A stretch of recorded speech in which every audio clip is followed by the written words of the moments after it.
नमस्कार, स्वागत छ यहाँहरुलाई know about your constitution day 4 मा। आजको यस भिडियोमा हामी नेपालको संविधान 2072 को भाग 3 को बारेमा जानकारी गराउने छौं। नेपालको संविधान 2072 को भाग 3 मा 31 वटा मौलिक हक र कर्तव्य सम्बन्धी व्यवस्था गरिएको छ।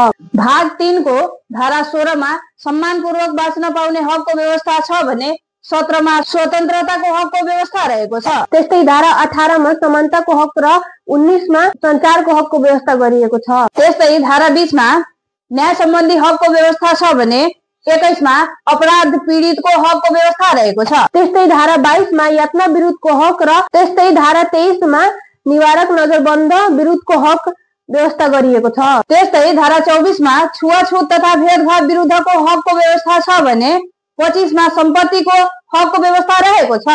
त्यस्तै धारा 26 मा धार्मिक स्वतन्त्रताको हक र 27 मा सूचनाको हकको व्यवस्था गरिएको छ।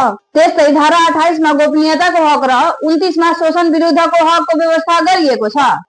त्यस्तै धारा 30 मा स्वच्छ वातावरण सम्बन्धी हक र 31 मा शिक्षा सम्बन्धी हकको व्यवस्था गरिएको छ। त्यस्तै धारा 32 मा भाषा तथा संस्कृतिको हक रहेको छ भने रोजगारीको हक धारा 33 मा उल्लेख गरिएको छ। त्यस्तै धारा 34 मा श्रमको हक र 35 मा स्वास्थ्य सम्बन्धी हकको व्यवस्था गरिएको छ। त्यस्तै धारा 36 मा खाद्य सम्बन्धी हकको व्यवस्था रहेको छ भने आवास सम्बन्धी हकको व्यवस्था धारा 37 मा गरिएको छ। त्यस्तै 38 मा महिलाको हक र 39 मा बालबालिकाको हकको व्यवस्था गरिएको छ। त्यस्तै धारा 40 मा दलितको हक र 41 मा ज्येष्ठ नागरिकको हकको व्यवस्था गरिएको छ। त्यस्तै धारा 42 मा सामाजिक न्यायको हक र 43 मा सामाजिक सुरक्षाको हकको व्यवस्था गरिएको छ। त्यस्तै धारा 44 मा उपभोक्ताको हक र धारा 45 मा देश निकाल्न विरुद्धको हकको व्यवस्था गरिएको छ।